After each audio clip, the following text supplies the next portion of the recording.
You're now listening to the Something Good Podcast Network. Please press any key to continue.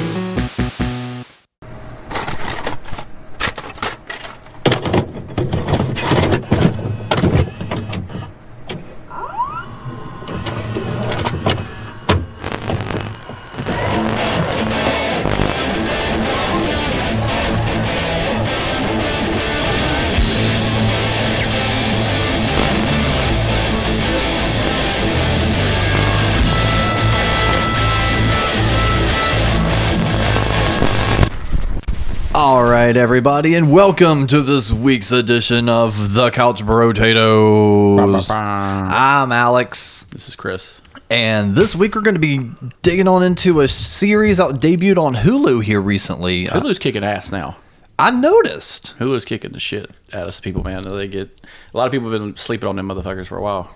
Well, see, including me, because I used to use Hulu a lot, because there was an era where I was watching a whole lot of like Family Guy and shit like that, and that's the only place you could find it was on Hulu. Well, yeah, because TBS, FX, AMC, A&E are all on Hulu. Yeah.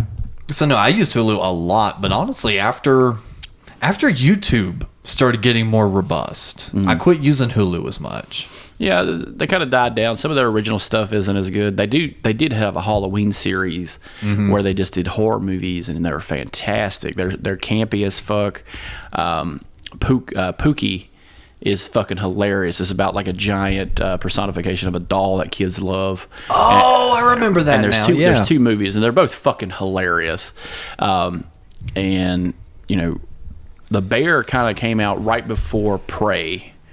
Did, which we'll be doing an episode on that with me and Cap and maybe someone else, and Quinn maybe, for the Predator franchise, which got a lot of acclaim from not just fans, but some audacious fucking comments I read before I watched that movie. Yeah. One guy made a comment saying, "It's better than the original Predator." I'm just like, you motherfucker. I wanted to be like Jay and Silent Bob and find that motherfucker. He's like, "We're going to Anaheim." And everybody just wants to kick some ass. And he's like, are you Prey Fan Master 1996? Yeah. Wham! It's like, Prey was good, but it was no Predator. Okay, motherfucker. Chris is very upset by your glowing review.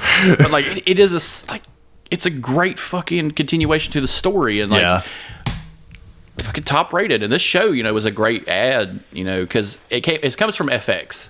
Yeah, it's FX on Hulu is literally the way it's production value, and which leads into something we were talking about, I think either an episode or two ago or just in personal time, just how TV itself is kind of dying, that this would have just originally been shown on FX, but no, the production company is literally FX on Hulu. Yeah, and they got another one coming out right now called it's called The Patient, but it's about a guy, Steve Carell, is playing a serious role in the movie or in the show, and it's going to be on FX and Hulu, and he's basically kidnapped by one of his patients who told him, he's like, I'm thinking about murdering people, and it looks like, what the fuck? It's just like, it's getting to that era, right? That like kind of like sweet spot when FX had like Sons of Anarchy, Rescue Me, Justified, all Nip like Tuck. all within like Nip Tuck's like season 4 or something. It's like when it gets really fucking buck wild, and it's just like all in one year these shows were debuting. The Shield was on, and it's just like, oh my god, The Shield, I forgot about that. Yeah, but like they were all on TV at one time in syndication or on FX, and it was just like, we were talking about it earlier with TBS, when TBS had like some really good content and stuff for that one solid year or two. Yeah. When it was just all syndicated Seth MacFarlane stuff and like game shows. But yeah, like Hulu's knocking it out of the park right now. When they got FX, it really turned everything around, because not only is it the back catalog, but it's also the newer stuff coming out. Yep, because you still got stuff like Always Sunny in Philadelphia coming out on it and everything else too. And again, another FX show. And I just think FX, that division of Fox, is kind of where all the talent went, because I remember Fox Network, local Fox, throughout the 90s and 2000s had killer original programming on it. And now it just seems like they just moved all that effort to FX. Well, I think you know, the dynamic changes, because when we were kids, streaming wasn't even an option. No. So you had on demand. That was about it. When I was a kid, we didn't even have on demand. Yeah. You hoped for syndication. Yeah. but you had like Fox Kids, so you had an animation department that was fantastic. It was using in-house Mad TV crew. That's where Phil Lamar got his voice acting chops done before he went to Samurai Jack and all that. And you just changed the whole demographic of who's watching your show. On a Friday night watching Fox, you're watching the local news, The Simpsons, maybe Family Guy. Yeah. Later in the night, it might be an episode of American Dad, then Cops, and then it's like You're listening. Oh, that's Sunday night. Yeah, that's Sunday night. Come on down to Sunday night. Cops, the old Animation, Donimation, but not fucking Cops, man. I would love them just to redo that show. Yeah. Well, they tried to with Live PD. That isn't a good show. That is not Cops. That is a fucking joke. You didn't like Live PD? No, I wanted Cops. I wanted fucking Officer Lawrence and fucking Miami-Dade, the little feedback from the mic. And he's like, this is Carl. Well, you got that, but on steroids with Live PD. That made it worse. That made it worse. Well, we're not here to talk about cops. We're here to talk about The Bear, which is a really great drama show. It made me want to watch Rescue Me again. Yeah. But basically, it's like Rescue Me, but set in a kitchen. And the reason I think it just really works for the two of us having a commentary on this is both of us have had kitchen experience, and I know if Davey Dirt is listening to this in the Discord, if he hasn't seen The Bear, he needs to, because the entire time he's just going to be sweating and just going, oh God, because much like with you, Chris, he has just shared many a story of like what happens in the kitchen and just the shit he went through. Yeah. I sat here. I was actually putting a puzzle together and sat down and watched the whole thing. Yeah. And I was like, God damn. Watching it, it's just like, fuck that. Fuck this. There was so many, I was watching it with my girlfriend, and there were so many times that she was like, I'm getting stressed just watching this. I was like, yeah, imagine being on an 8 to 10 hour shift of this. Well, what makes it kind of stressful to watch, is the way it's cut and framed and shot. We're getting a lot of cuts of the food. We're getting a lot of cuts of prep. We're getting a lot of cuts of people trying to move around, and they're using the terminology that we hear in kitchens nowadays is it's like, hey, hot coming behind you, round corner, door. Yeah, we're getting a lot of that sharp. Heard, yes chef, no chef, which is a little bit higher up. Yeah, but like it provides a structure, and he kind of explains that in the show. Even throughout, and you want to keep that structure with what they're doing. They're doing fast-paced cooking. They're a lunch dinner place, which are some of the most hardest restaurants to run. Yep. I've worked in breakfast and lunch places. Those are tough because your prep time is cut by fucking 6 hours. Yeah. But like, because you're not showing up at fucking 3 o'clock in the morning to prep for breakfast. Yeah, no, I would show up at 4. Yeah. And hey, doors open at 5. Yeah. Yeah, and people are outside waiting because they're on their way to work, getting to-go orders and stuff. So like, you did it for a freight company. Yeah, so I did it for a few companies. I did it for more of a convenient mom and pop shop, where we make biscuits from scratch. So every morning, fucking 2 full bags of flour made, and I made biscuits all morning. Damn. With another guy who was fucking fantastic to work with, but like the kitchen is very small. The kitchen I worked in is about as big as our kitchen and dining area. I love those huge air quotes you gave me. We have a small, if no one knows, though, we have a 3 foot by 1 foot table and 2 high chairs as our sitting area because we all eat on the couch. And by high chairs, he means very high, like bar stools that have like a backing. And okay, since we're getting into this, the reason it's configured like that is when I first moved in with my ex, we were just like, we need some sort of like table to sit and eat dinner at. So it's like we put that up, and those chairs were to like another table I initially had that was like tall enough to fit the chairs, but like the table would have fit like the entire kitchen. So we gave away the table. So like the way just the way it's cut and shot, and it's very stressful. Like it's a very stressful opener. Oh yeah, because it's such a tight place, and like you hear about what they're fucking making, and what doesn't make, and going into the first episode alone is goddamn frustrating. Like, so I've been in the situation where, all right, it's Monday. Okay, first day of the week. It could be a pay week. It could not be a pay week. You don't know. Most restaurants do 1 week pay. Yep. Some people do bi-weekly, whatever. Going in, hey, I need this, I need this, I need this. You're pulling out all your stuff for your prep. And now what's cool is it opens up it opens up at like 5 a.m. Yeah. That's when he gets in to do prep, and they open at 10:30, maybe possibly even 11, because like I said, lunch and dinner. Yeah.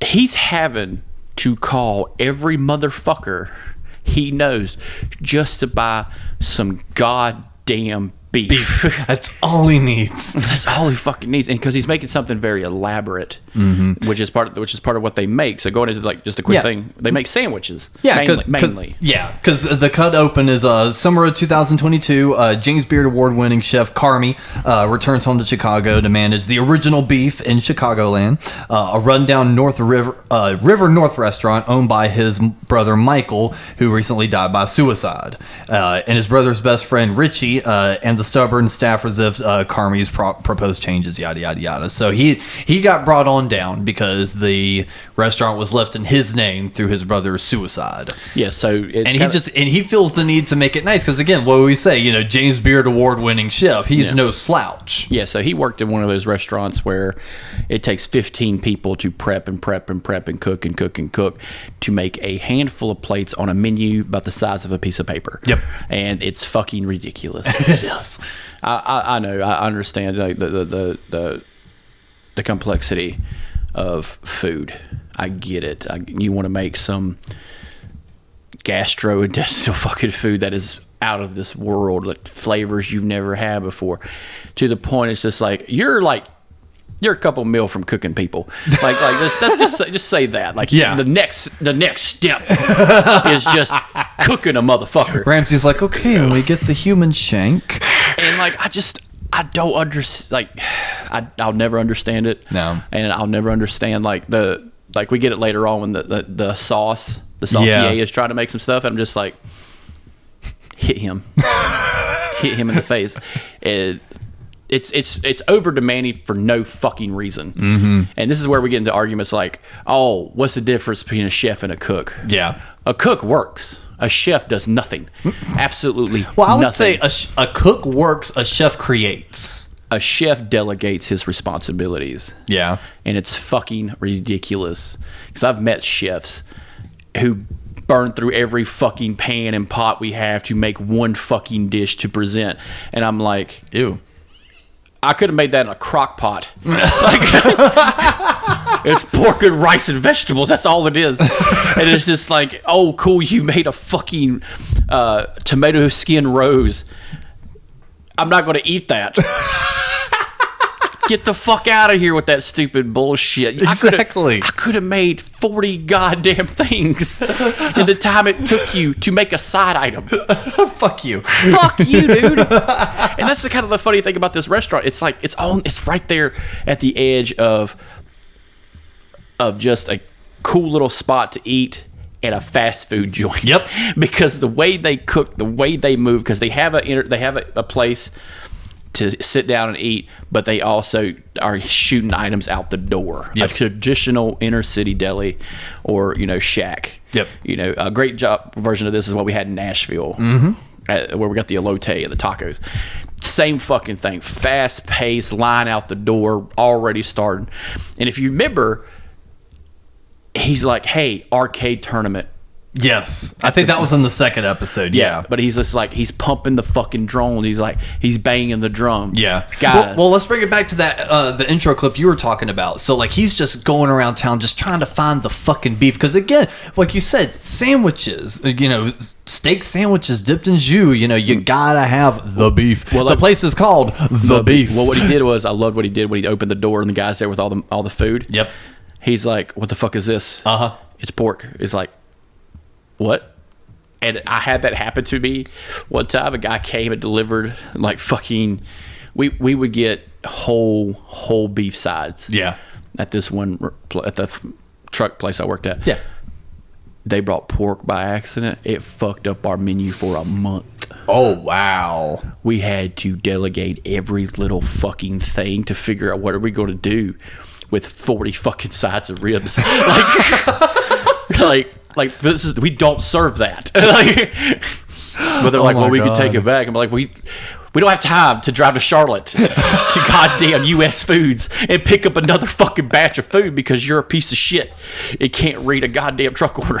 No, as soon as I saw that intro scene with the bad truck order too, it immediately gave me flashbacks to that too. Because I think we got our trucks on like Tuesday or something, and yeah, the more times than not, kitchen manager would be walking out there with me. He undoes the thing, and we looked right in, and he's like, "Where's the yada yada?" And it was always a vegetable we needed for the salads. It was like, "Where's the carrots?" It's like, "Oh, wait, you didn't order carrots." He's like, "Yes, I did. I ordered fucking carrots. Where's the fucking carrots?"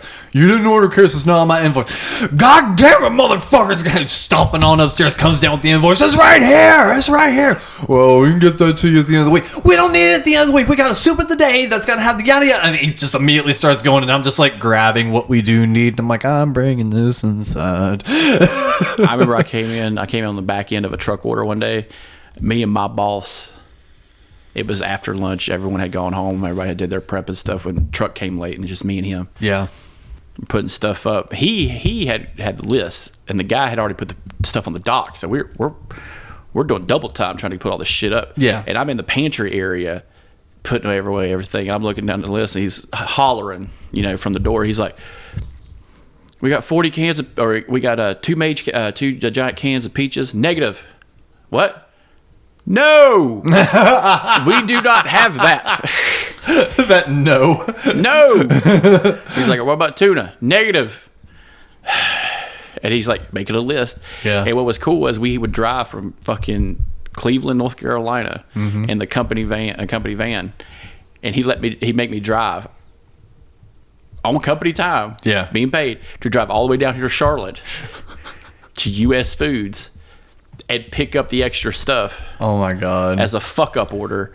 And I'd be driving this van from Charlotte, taking my sweet ass time to get back to Cleveland. I get to the fucking gate. The gate's already closed because the shift is over. Right.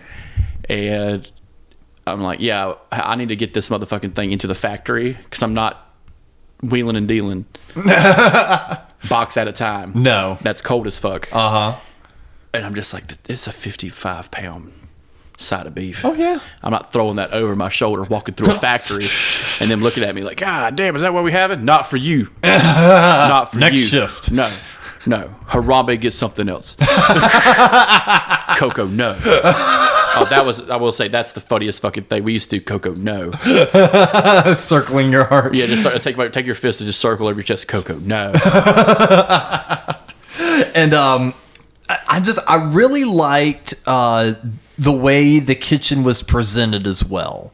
Like the way everything was kind of delegated out, because before he winds up hiring the new girl that hops in, you just kind of get a feel for the way the kitchen's running already. And like, it goes to show that people that have actually been in kitchen worked on this show. Because like Matty Matheson, I noticed during the credits, he was listed as executive producer.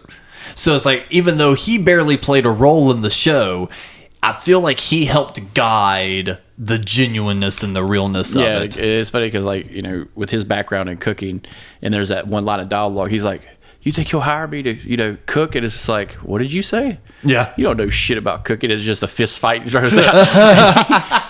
yeah, like, just going to the cast alone, Jeremy Allen White, which was who plays Carmy, came from Shameless. Did you watch Shameless? I watched a few episodes. That's a fucking rough fucking show to watch. It is. That's why I only watched a few episodes. William H. Macy is a fucking animal. And Ayo Edberry, she plays Sydney, the sous chef that comes in. Yeah.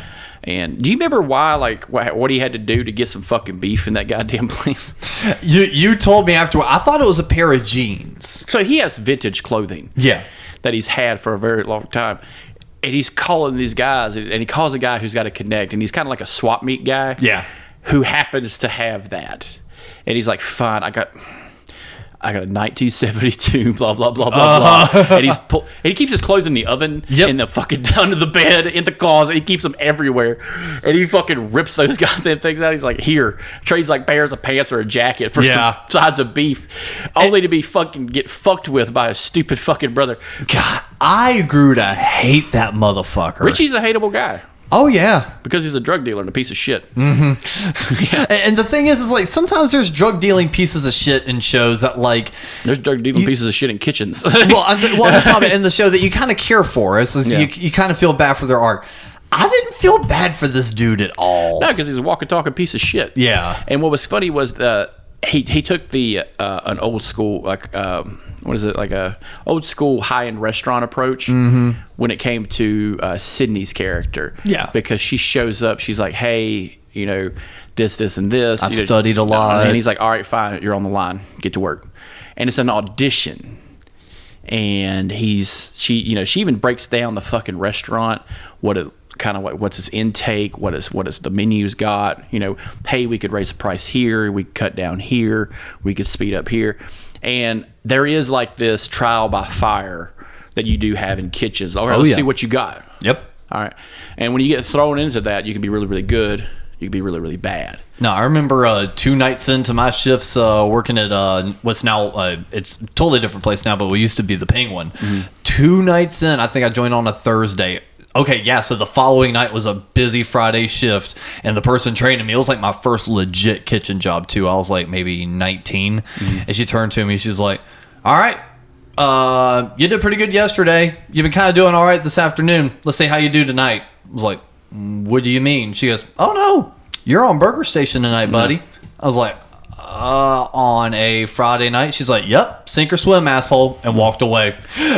and I swam, I rocked it, but it's like it was still one of those like the nervousness for like an hour because you start seeing like the first group of people come in and then the second directly behind them, and then you blink and the place is full and you're like, oh shit, and you blink again and the ticket machine is just rolling and rolling and rolling. One of the jobs I had went in just to be a dishwasher. And this is, you've heard this story before, but for those who haven't, I started at a place I wanted to wash dishes. That's it. Come in early in the morning, wash dishes, and leave. Yep. Breakfast and lunch. That's it. That's all you're there for. Dude, it's a fucking baby shift, dude. Yeah. Like you come in at 6, leave at 2, Not maybe bad at 3. If you get a little tied back, but that's cool. That's overtime. all. Oh yeah. It wasn't for the money. It was just something to do. Yeah. Dude, one weekend the guy that hired me was out the door already. Wow. He cut a piece of my hair for a drug test. That was fucking stupid. Yeah. A hair test to wash dishes. You better hope I smoke PCP before I come into this goddamn concrete jungle. Because it's a factory. It's a goddamn factory full of Mad Max motherfuckers who are just out of their fucking mind. Because we used to call it freak liner. Yeah. Because people were fucking in the trucks and doing cocaine. All right, it's a fucking shit show of factory. You're cooking for factory people. People are just smoking and fucking inhaling diesel fumes all day. Yeah. So I go in. This guy from fucking Ohio shows up. Big corporate catering guy comes in, sweating fucking bullets when he first walks in. And I know those. What? He's drinking. He's drinking. Yeah. That's what he's got, the drinking sweats. Yeah. Okay. He's an alcoholic because he's sweating out the fucking alcohol, and I could smell it on him. And I said, fuck it, whatever. I came in early one morning. I was like, hey, do you guys need some help? I'm going to go ahead and go start dishes if that's all right. He's like, yeah, no, fine. Yeah, and that's when you pause. End of shift. Oh, I was going to say pause. That was the first problem. Yep. That sentence you just gave him right there. Hey, if you need some help, all of a sudden, it's like, oh, hello. By the time end of shift rolls around, can you come in early tomorrow? Yeah, no problem. I'm still leaving at the same time, though. No problem. Next morning I come in, he hands me keys because he was late. He was fucking late. And he's like, there's a truck coming. I need you. Can you stay late today? Yeah, no problem. You can lock up, or wait for a second shift to get here and give the keys to him because I got to leave early. Yeah. No problem, you fucking alky. Dude, in no time, I'm in the fucking office. I got grits cooking. I got bacon. I got racks and racks of bacon. I got 2 guys coming in. One name's Vinny. Mm-hmm. Toughest fucking dude I've ever worked with in the kitchen. Great fucking guy. He poked his head in. Yo, number 1, how you doing? And that was my nickname for the whole fucking kitchen. Number 1. Yeah. Whoever called out, number 1 come back. Number 1 come in. He work all fucking day. Number 1 kitchen man. Number 1 soul brother. That's where that came from. And like I had this girl I worked with at another kitchen like a few years before. She pokes her head in the office and she's older than me. She's like, are you our boss now? And I'm just like, I don't even fucking know what my position is anymore. As you're flipping pancakes. I'm just like looking at that, counting, making sure all the registers had money in them. And fucking just moving back and forth, making sure, hey, Osborne, you good, brother? You need anything? How you doing on bread and eggs? You good? All right, cool. Let me just get back over here. Hey, is everything working? All right, great. No malfunctions, nothing. We don't have to call maintenance. We don't have to shut this motherfucker down. Cool. 15 hours a day, 5 days a week. Everything is fine. I am mentally fine. And that's the thing, is like, not to jump around too much, but the most visceral moment, and it's like I was watching it and I was like so engulfed in the scene. It was in the very last episode or the second to the last episode rather, where Carmy is like getting that mental breakdown moment because like the ticket machine is running and running. She makes Cake Man wasn't doing right, and he just, we'll get into the detail of it, but it's like Cake Man wasn't doing what he was supposed to. Other people weren't doing what they're supposed to. The ticket machine is just running, and all of a sudden it's just that white noise, and you just see that little click in his head. He just walks right over to that ticket machine. Wham! Knocks us straight off that fucking thing. That entire time of him just kind of walking around pacing, because flashback to first episode shit, the fucking guy does it again, delivers all pork. So that already fucks it up again too. And he's just walking around trying to sort it, figure it out. And it's just, he reaches that boiling point, but he doesn't ever lash out. And I remember hitting that one time in the kitchen. 2 people had called out. I wound up having to do a 18-hour shift. And by hour 16, the ticket machine would not stop. And it was me and one other person that had joined a month prior.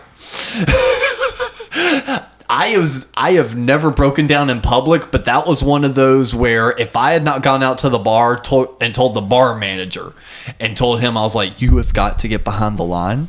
I am 5 tickets deep.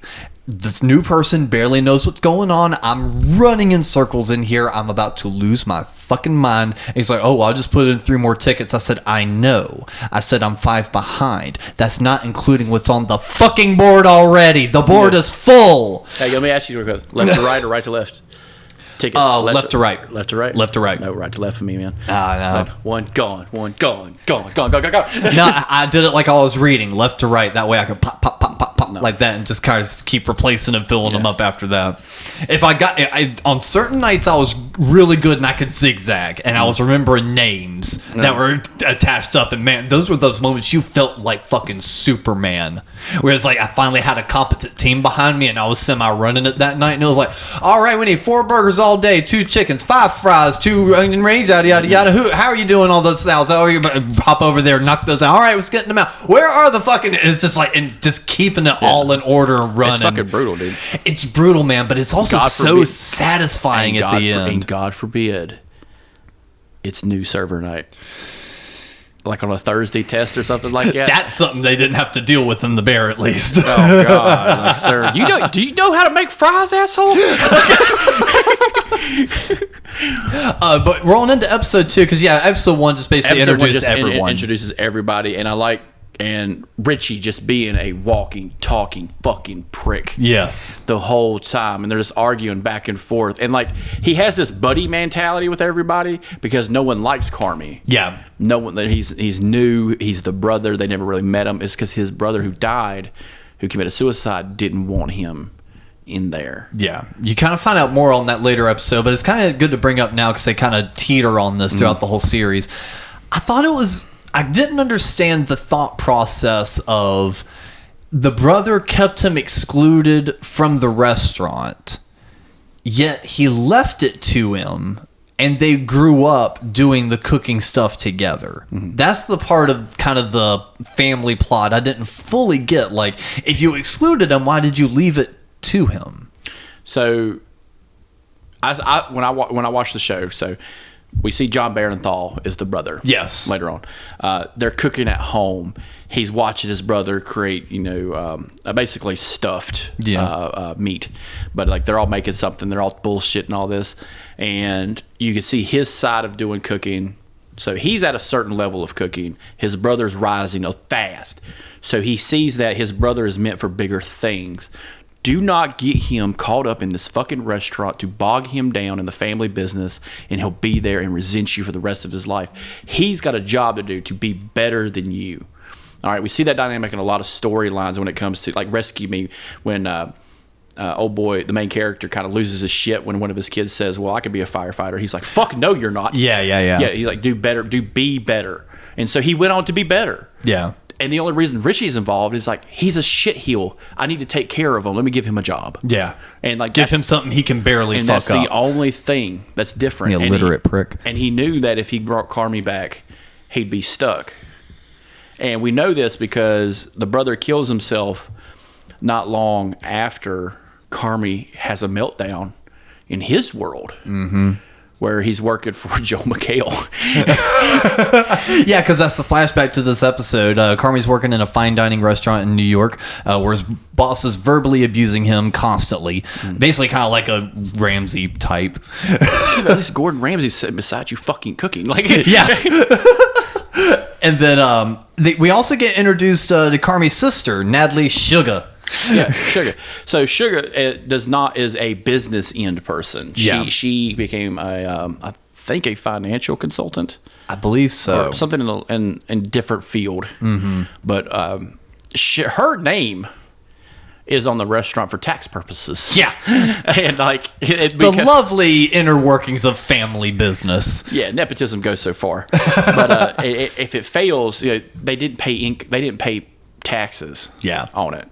They never paid taxes because she left it up to the brother, and he never paid taxes. And the brother actually ran what's basically a credit scheme to try to make the place more liquid and make it less on the tax end. The problem is he just never paid the taxes because, unfortunately, in the world of electronic financials, it's always tracked. Yep. So like when we pay with card, I never tip on a fucking receipt. I tip in cash. Yep. Because if I was a server at the end of the night, hey, how'd you do? None of your fucking business. I got tipped $1. That's how much I made today, $1. Yep. Everything else you've seen on receipts. That's all the thing you need to know. Mm-hmm. Advice to anyone being a server: do not work anywhere that shares tips. No, that shit's bullshit. And put the cash in your back pocket.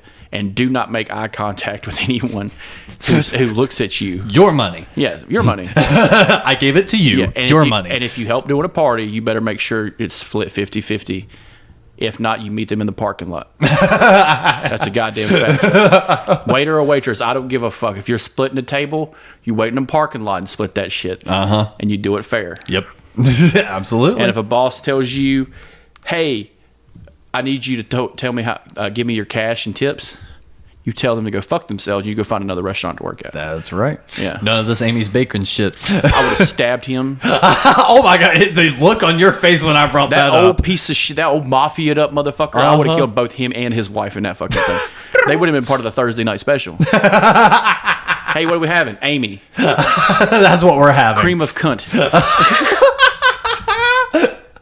I don't know.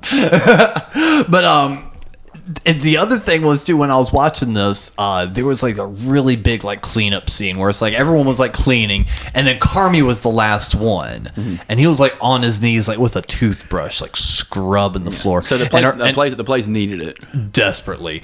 And I remember my girl asking me, she's like, "Is that a regular thing?" I was like, "No, not really." And I started explaining. I was like, I said, it's only 2 episodes in. I'm like, have a feeling that, this restaurant probably means a lot to Carmy because it was his brother's, and, it's keeping it good and clean is like keeping his brother's memory alive. So he's probably projecting the cleanliness onto the restaurant, and this, that, and the other. I'm like drawing out this big, long tapestry of like the emotional connection behind it all. And then I round it off with, or inspection's about to happen, and then literally the next scene is them getting a C on the health inspection. And I just started laughing. And what's funny is like it's all like just a shit ton of things. It's the wrong order being delivered. Well, it's the whole like floor. Oh, I thought you were talking about all the things of the problems. All the problems. There was a thing with the cigarettes being left out. There was a hand wash station that wasn't done right. There was Drainage. a drainage issue out the ass. There was so much going on, and it's brutal. Like some of the stuff, and you were talking about the floor cleaning scene. So that, like, in any kitchen, the kitchen floors are usually universally the same. It's a red brick material that's resistant. It's hydrophobic to prevent it to be slippery. So when I saw him on the floor, I'm just like, you really had to drop something fucked up on that floor. And I could take a mop and clean up a fucking grease mess. Yeah. And I'm just like, you really gotta fuck up a floor. Get on your hands and knees to scrub. Oh yeah. Because I've had to bust my ass on the floor to, like, hey man, we need to get this shit up because it ain't coming up. And I'm using like every fucking chemical we got. Like, I'm using all the purple, man. It's not working. Dude, I'm using the purple, the blue, the yellow. Hey, you guys like awesome? I'm gonna burn this thing down to the subfloor. Hey, you can't make a floor dirty if there's no floor. A different kitchen I was working in, I won't name this one only because of it's shit I'm about to say, but it's like that owner definitely, well, it's not like this isn't the case with most restaurants, but he was definitely a fan of the booger sugar. But through that, a positive was he did not allow for a messy kitchen. He did not like it. Like he would allow it to get messy throughout the day, but like cleaning shift at the end of the day had to get that shit right. Yeah, wrap it up. Once a month, we would pressure wash the floors because we had such good drainage kind of in the back kitchen, and most stuff was elevated. We didn't keep a lot of stuff on the floor. Once a month, man, he'd have us drag those coolers outside, get the floors off as much as possible, fucking spray that shit down, and then mop it, and then bring everything back in. We did that same shit, dude, when we switched owners. Oh, really? We brought everything outside. Well, I'd advise to bring everything outside. There was 5 of us in a tiny fucking kitchen about the size of ours. Yeah. Trying to scrub fucking shit. I'm just like, why are we not drinking this shit outside? Yeah. Bring it the fuck outside. Give me a blowtorch and I'll burn this fucking grease. I'll burn this goddamn grease off this motherfucker. And that's what I liked working at, like, when I worked at the kitchen in the factory was everyone had a job to clean a certain area. Mm-hmm. And you were on top of your shit, dude. When you're doing fucking flat top deep fryer grill, and this is no buffer. There was customers right behind you talking to you, asking this, asking that. At the end of the day, man, you're fucking strip cleaning a fucking flat top. That's what I try to get Brad to do. I'm just like, dude, just buy some fucking stuff. I'll clean this damn thing. Yeah. And it's not black every time I come up here. You just need the brick. Yeah. That little lightweight fucking like foam brick. Oh, I hate that motherfucker. No, we had the one with the metal scrub pads. Oh, okay. It was like a grate you put on there. Yeah, it was yeah. a piece of metal, and you flip these things, and it fucking stripped on there. My finger is like 2 centimeters away from that fucking hot ass flat top. Done, clean as fuck. Now we used a kind of like not a spray, but it's almost like a gel. Yeah. Yeah, you put the gel on there. Yeah, but then we got that lightweight brick. Yeah. That kind of rubbed carbon itself. brick. Yeah. We used the carbon brick, and then literally a car squeegeed. Like that, and then wipe it down, spray it down with water, everything else. Nah, man, I use the fucking hand thing, dude. And oh my god, dude, I one time be fucking scrubbing, and somebody walk up behind me, my hand, the top knuckles of my finger, hit that flat top. Yep. Fuck it. Get that skin off there. Yeah, we got this. And just pour a shit ton of lemon juice on it, like that motherfucker high mirror shine. Yep. Oh god, I remember this shit. Remember the smell? Good. Knock a buzzard off a gut wagon. God damn, did a transformer get butt fucked by a dump truck? Jesus. And they also find out the restaurant is in $300,000 in debt. Yeah, so Oliver Platt's character plays their uncle. Yes. And he is in a criminal business of some kind. We don't know what. But he wants to buy the business outright. Yeah. And, he's justified for asking. It's a family-run business, and he wants to change it to something else. Yeah. And I can understand that, And he is kind of lowballing on the price. A little bit. But it's supposedly struggling anyway, so... Yeah, why not? Cash out. Yeah. And walk away. Because he basically said he's going to assume the debt of the place anyway, so...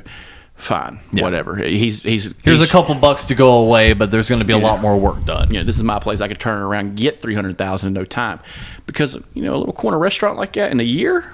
I mean, we saw they were never hurting during their lunch and dinner services. And they were rocking it. I remember counting down registers every night at where I was working. I was working at a factory at set prices at fucking $2-3 a fucking breakfast plate, $4 or $5 fucking lunch, and we didn't do too fucking bad in a day. And counting down, and it's just like that cash adds up. Oh yeah. Not even the credit receipts add up, and I'm just like, if this was a restaurant, we could hire more staff because it's corporate though. No, you could do 8 people's jobs with 4 people. Of course. Duh. Get fucked. Work faster. Yeah, work faster or get fired. Get replaced. Fine, replace me. I don't give a shit. Yeah, but essentially he refuses and just agrees to pay back the loan because he got the loan from the uncle. So he's just like, hey, whatever. I'm going to ignore it, give you a few bucks, and you can just go away. And he's like, no, I'll just pay you back. And the way of paying it back winds up getting fucked up throughout the whole season too. Yeah. So they ended up doing a kids party, if I remember correctly. That's in the next episode. But wrapping this one, this is the one where Sid said that she wants to be paid like a proper sous chef. And Richie also reveals to Sid that Michael wouldn't allow Carmy to work in the restaurant because when he was younger, because he shot himself in the head 4 months prior. So that's when they go. They're trying to repair the kitchen as fast as possible, and they had to get like specific caulk. And they went and okay, hey, you have a theory. So I have a theory that Richie can't fucking read. Yes, and you know what? You can bring that up at the very end, but also remember that when they were at the hardware store, he's like, no, I know which one I'm looking for. Grabs it, looks at it, and goes, yeah, it's this one. And proceeds to walk away. And then, without even looking, after they share their little heartfelt moment in the car, he goes, I got the wrong caulk, didn't I? She goes, yeah, you did. But I got the right one. So it's like, that's another interesting moment that, So I worked he may be illiterate. I worked in a kitchen with someone who was illiterate. Yeah. And it's goddamn infuriating. My hate for people who just don't bother to learn how to read is ridiculous. I had an ex-uncle that didn't know how to read. What? He couldn't read and forgot he was your uncle? No, I remember meeting him when I was really young, and I know what I let it fly, but you're still giggling on that one. Because they're terrible people. But it's like he came over. I had to be maybe 4, 5, 6, somewhere in that area. And he was like, yeah, I love comic books, all this other stuff. Do you like comics? I'm like, yeah. He says, I've got the Death of Superman comic book. I was like, wow. And he brought it over, and he was like looking at it. I was like, wow, this is really cool. And said, what did you think of it? He goes, I don't know. I haven't read it. I was like, why hadn't you read it yet? And he's like, I can't read. That was that broke my brain because at that point, because I knew how to read. It's such a young age, and that's kind of like breaking me. Kind of sitting, you're going like, how are you an adult and don't know how to read? It baffles me. I don't get it. You know why? You know why it baffles you? Because once you learn to read, you can't stop reading. No, everything you see, even if it's subconscious, you read it. You could forget anything else you've learned. Reading is almost impossible to forget. You could forget how to mince or julienne something. You could just watch a quick YouTube video. I could show you how to change a tire. You can go out there, change it, fine. Months from now, because you don't drive, maybe I forgot how to do something. Maybe I forgot something. Forgot a step. Yeah, that happens. That's how there's directions on a Pop-Tart box. People forget shit all the time. Old musician forgets the song you wrote when he was a teenager. Metallica forgot the riff to fucking Ride the Lightning.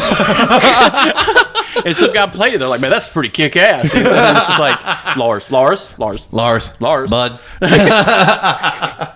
Taka 2, you've already written that one. But like, it's because it's so prevalent and needed that when we think about people who are illiterate, we're thinking about peasants. Literal peasants. In a weird way, yeah. And they knew how to read technically. So, and the thing, I remember even being that age and I didn't say it, but my first thought was, do you want me to read it to you? And let me tell you something. You'll be surprised how many people like it when you read to them. Yeah. I didn't. Well, I like audiobooks, so that makes sense. No. Like people Mm-hmm. I had a girl ask me to read something to her, and she's like, "Can you read something else later?" Well, yeah, of course. And it was just a story. Yeah. She just liked the cadence of it, and I'm just like, my buddy was like that too when we got fucked up books to read. Yeah. I would do the same thing for him. People like that. because it's a weird connection people have with each other. It's like storytelling beside a fire. Yeah. Okay. But like that's what that's like. And when you can't, when you have somebody who doesn't have that ability, Yeah. there's a problem. Okay. But yeah, so definitely keep if anyone's listening to this kind Don't of trust the interested. illiterate. I love how you kind of like even covered your mouth after you Like, I'm said just that. like, You're if there's just a like, derogatory term for illiterate people, I want to know. Let me know in the Discord if there's a derogatory term for illiterate people. I'll say it on the podcast. I think they're called Tylers. These racist motherfuckers. Love you, buddy. We know you love Batman. And the Anunnaki. But no, it's like that is an interesting theory though, because it would be kind of the one job Richie could hold and still be a fuckhead and not get fired for. Well, because think about the transition of going to a restaurant to work, and even if you're going in blind, sign here, hey, be here tomorrow. Mm-hmm. That's it. He can sign your name. It could be gibberish, but you can sign your name. Yeah, it's just squiggles. Yep.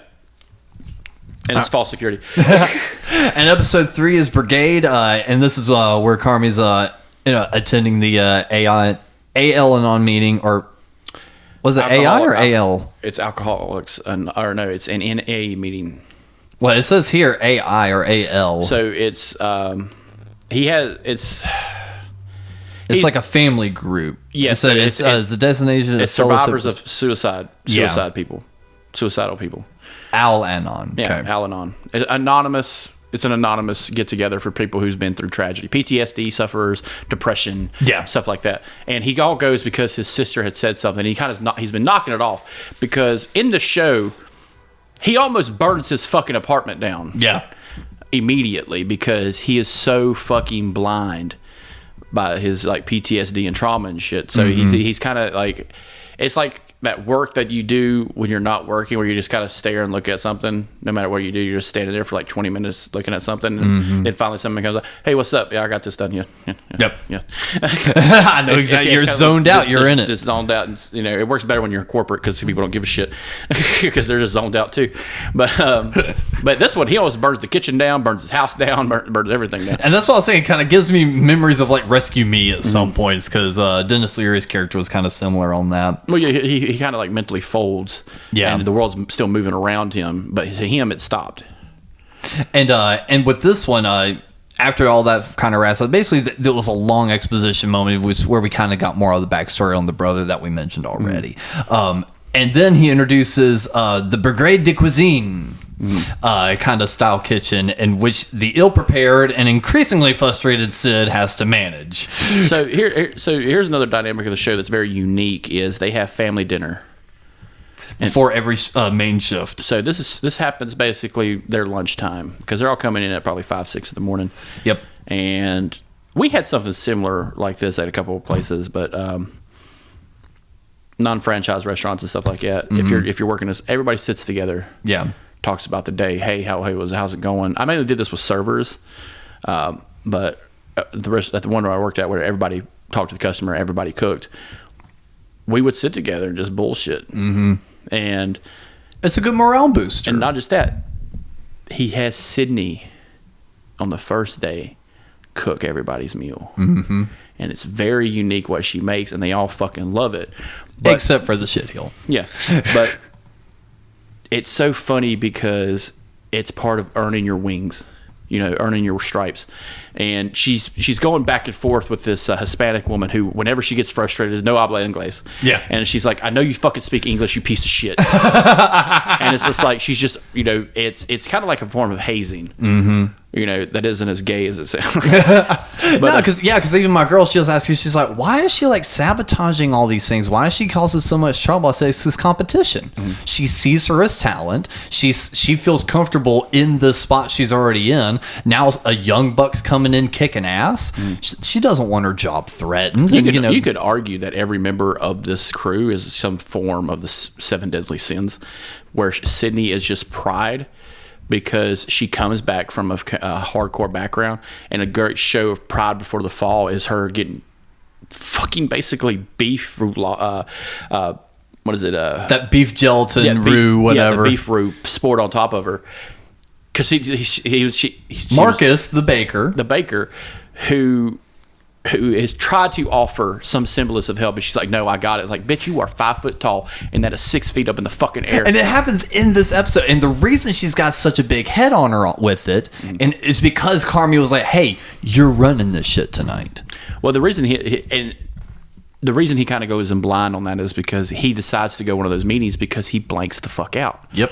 He has to go now. And it's not like, it's not out of spite. It's not out of, hey, fuck you, you got this. It's, I have a existential crisis I need to fucking fix real quick. Yeah, so I'm trusting you. You've got this. And everyone's giving her hell, but Marcus is the only one that's trying to be nice. And yeah, that's when she's like trying to get that shit down from the top of the thing. And he's like, let me help you. And she snaps at him. She's like, no, stop it. I've got it. He walks away. And I love the cut. It's like, he's like, okay. He just kind of walks away. 2 seconds later, just fucking all over her, and he just walks back. And if you've ever dropped something in a cooler, oh my god, that is a hour event just trying to straighten the fuck up. But you know what? It was very telling, and I like that they kind of kept this part of it too, because he was like, okay, walks away. As soon as it happens, the next time you see him, he's walking around the corner with rags. Mm-hmm. It's like he was still there to help her out, even though he tried. Yeah. He could just let her sit there and wallow in it. But he's and like, there's no. a lot of little stuff. What I like about Marcus is his food background is almost zip. He came from a McDonald's. Yeah. So his whole dynamic is he was probably just a guy in the back. Carmy and Sydney take time out of their day. And it's the little things that go so fucking far. Mm-hmm. Hey, when you're doing these labels, what I want you to do, I want you to snip the tape. Yeah. All right. I want clean cuts. Mm-hmm. You know, like a professional. Take pride in your work. And he fucking runs with it. He's like, hey, I had this thing. He's like, well, have you ever heard of fermenting dough? Blah, blah, blah. He goes with it. You know, they're willing to let him experiment not only on the property, but let it go. A great, you know, we'll talk about it when the scene comes up. Yeah. But when all hell breaks loose, he fucking eats a piece of cake off the ground. And he's just like, God damn, that was fucking delicious. That's the best thing I've ever fucking ate. And it's just like, he set that up. And it's just like, even with this, it's like the whole building is collapsing and the barbarians are out the gates. He's like, God damn, that was a good piece of cake. And I felt that. I was just like, God damn, you know, you're busting your ass all day. He's like, hey, Morrison, come train this. Hey, number one, try this real quick. Yeah. Damn, that's busting. All right, Cap, calm down. And straight Cap. And basically, on and on, the episode just basically ends with Carmy and Sydney clashing over how to run the restaurant because so she makes a business plan. Yeah, and a delegation plan, and because she's basically running things on a lower level, because it's just Richie and Kant, you know. Carmy just beating the fuck out of each other. Yeah. You know, she's standing there. Yeah. And she tried to deal with Richie on his level. She tried to be empathetic, but he's such a walking, talking fuck up. Yeah. It doesn't work. No. And this is when like I sat down and watched this whole show front to back. And I kind of forget that they're 30-minute episodes. Yeah. So I was watching it as like hour-long episodes, and I'm just like, oh, God, what a short fucking series. Yeah, which leads into the next episode, episode 4, and this is the one they catered the children's birthday party for the uncle. And this is another sign of where I think Richie can't read. He takes it like, they're stocking the car. He's like, they got all the cater and shit. They stock in the car. And he's got the giant hot dog, and he's trying to put the shirt on the giant hot dog, the inflatable hot dog. And he's like, "What are you doing?" He's like, "I'm taking it with us." He's like, "You're not taking that with us." And they literally have a fight. Yes, they literally fight. And like, with the hot dog, he's like, "You popped it, you son of a bitch." And I'm gonna get the backup. Get the backup. And it's just like, oh my God, these guys are fucking idiots. But he's like, he takes a pop of he eats a pill. Before, like, while they're talking. Xanax, yeah. Xanax. And then they're at the place, and he's taking another one. And when you finally go back and watch the episode, when the bottle, it says, take one every 12 hours. Dude, it's barely been a fucking 2 hours. You know why? Because he can't fucking read. He's not having anxiety. Dude, he is so fucking low. Dude, remember what he's doing? Carmy's making the Ghostbusters like ecto cooler punch, and he let Richie. He's like, dude, you're just making hot dogs. You're good. And meanwhile, Carmy is being attacked on every side. He's like, hey, I heard you were a big chef. Blah blah. What you doing here? You fucking loser. And it's just like, basically. And it's just like when people say that shit out loud. Like if I say, oh, I'm working in a restaurant, working back doing prep, and it's just like. People look down at that. Same thing they do with women when they say, oh, you're just a server. It's like, first of all, I'll probably make more than you in cash. Yeah. So suck my dick. All right. So get fucked. Yeah. And I used to catch a lot of hell of that from people I knew. They're like, oh, you're just working in the kitchen. And it's like, because I worked at multiple different places. In prep? Yeah. Like I worked at a Sheetz. I worked at a Duckworth. I worked in catering. I did all this stuff. And it's just like, some people are like, oh, man, you're still doing that? I'm like, yeah, the fuck I am. Yeah. Fuck yeah, I am. I love it. I fucking love it. Dude, I would still be working in kitchens if it wasn't for my body, but it's like, I love that fast, because what was I doing? Gushing earlier about the rush. It's like, when that shit is working and you've got that good team behind you, it's so satisfying. I still work in it's kitchens. like when you look at the clock, it's 8, and then you look again and it's 1:30 and the ticket's finally stopped and you're like, damn, that was a rush. That was good. I'd still be working in kitchens today if the pay wasn't shit. Yep. Absolutely. It's a damn fact. And this was honestly, I like this episode and I like the series a lot, but this was the first time I started going, damn it. Which was, and then this, I've got a problem with the way Wikipedia words this too. It says, the ecto cooler, which is accidentally spiked with Richie's Xanax, caused the children to pass out in the yard. Mm-hmm. Here's my problem with that. There's a lid on the fucking thing. How is it accidentally spiked? That motherfucker lifted the top and dropped the thing in it. That does not. I don't agree with it being an accident. Yeah. I don't know. I can see the portrayed as an accident. How though? The whole bottle was in it. I don't know. Something about his stupid illiterate brain. Yeah, I mean, he didn't read the situation. He's chemically retarded. You know what? You know how he got that in there? He was high on Xanax. Okay, all right, fair enough. I'll take that. But then it was. This is where the you know who did it? You know who did it? That fucking hot dog. The fucking hot dog did it. But it leads into my first problem of the series, where the uncle finds it funny. Now, sure, ha ha ha. You made a bunch of kids fall asleep. You didn't want to do the birthday party to start with. Her.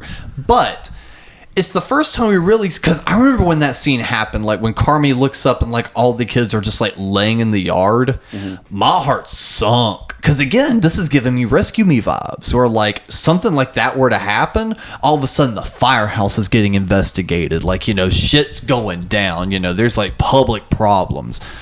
All of a sudden, the uncle's like, I'm kind of into it. And then it cuts away and nothing else happens. There's like, Carmy didn't even fuss at him for it. Like, there was no scene of them in the car being like, what the fuck was that bullshit? You could have fucked up those kids. There was no... I think because of the high-octane stress they deal with, something as simple as just knocking some fucking kids out for the next 12 hours is so fucking comedic. Yeah. And like their dynamic together is just so toxic that when something stupid like that happens, it's fucking laughable.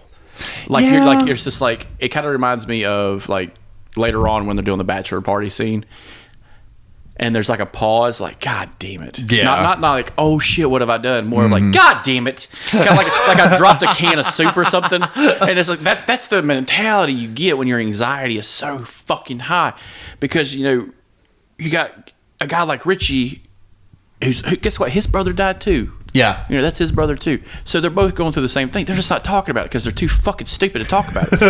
And they're too stupid to fucking sit down for a second and just go, hey man, and look, you all right? Like he had presumption that he would take over the restaurant, blah, blah, blah. His little brother comes in, takes over. The brother's fucking stressing, having anxiety, panic attacks and shit. And they're not talking it out. So both of these toxic motherfuckers, when something stupid happens, they just laugh it the fuck off. Same thing happens in the show Shameless. When just something ridiculous fucking happens, and you're just like, huh, well, fuck. Like when you go to work and you forget your wallet, you're like, God damn it. That's the same. That's like, I understand like the problem of consequence in the show. Yeah. But in the meantime, I'm just like, all these people are fucking criminals that they're cooking for. Like they're literally criminals. So I'm just like, yeah, I could see them just like they've been like, yeah, the kid got dosed with Xanax by accident. He'll be fine. Like, none of the kids died. No, we know. No, No, we know of. you're just presuming child murder. And It's a show about cooking. Great British Bake Off, a heroin ring. oh my god. And all the while Cindy's bonding a lot more with Marcus, and Marcus becomes a lot more passionate about his chocolate cake program. Yes, so he ends up creating it. They show him a little bit better how to set up his station. Yeah.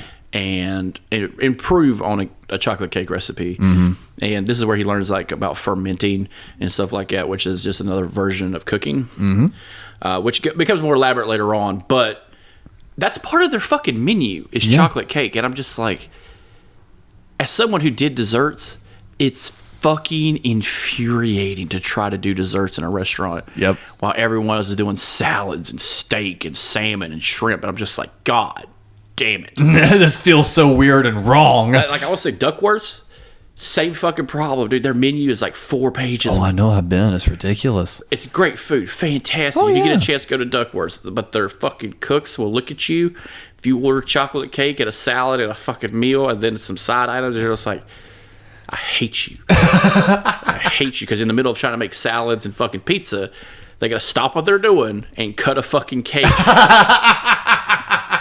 And guess what? It's top up, motherfucker. It's not laid down. Yep.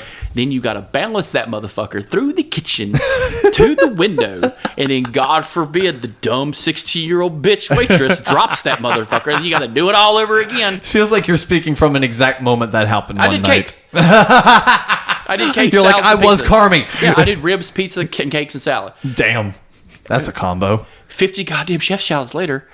It's just like, I need another cake. I need another cake. And another one. And another one. And another one. I'm just like, we're out of goddamn cake. Yeah, and all the while, he's making the cakes, but obsessing over his specific donut recipe. And that's another version of, like, because he doesn't eat donuts. It's another pride situation. They've set him up, and in a good way. Mm-hmm. And if they had kept going the same path, the same front, like, he was doing his job. Yeah. Until the place became a chaotic mess. If it hadn't gone a chaotic mess, it would have worked out. Well, it was that slow burn into it, because what leads up to that second to the last episode where he's like, hey, we need all these cakes. He's like, I'm a little behind. That was foreshadowing, because I think in the episode... Are you still working on that stupid fucking... Like, and like, he doesn't mean it that way, but he's just like, hey, man... You know, it's time to actually do the work. You're working on your free time shit right now. Yeah. We need cakes. Yeah. And because I remember he even said something like, how are you on the cakes? This was before shit went down.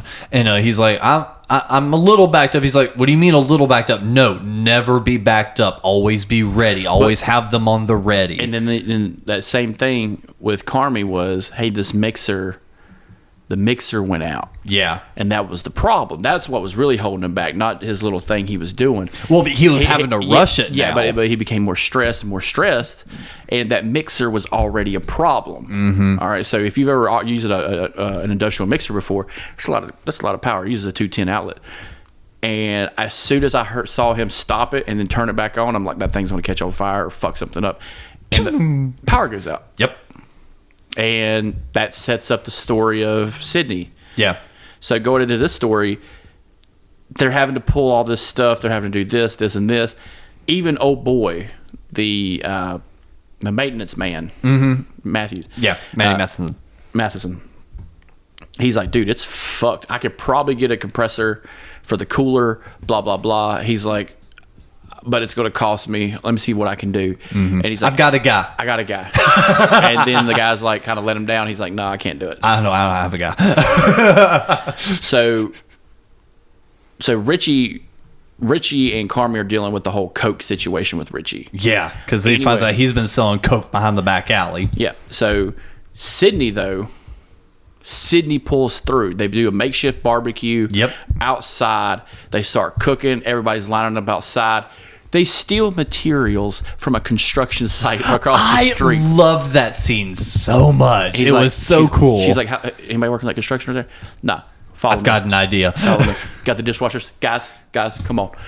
We're lifting shit today. We need you. Like, And the thing that I really liked about it was in that moment, I literally saw like you, me, and Mikey, like we were running a restaurant, and then all of a sudden shit went wrong, and I could see you just going like, it's going across the street, and us just building up shop like that, and just being like, fuck it, we're rocking it out. we're cooking out of the front door.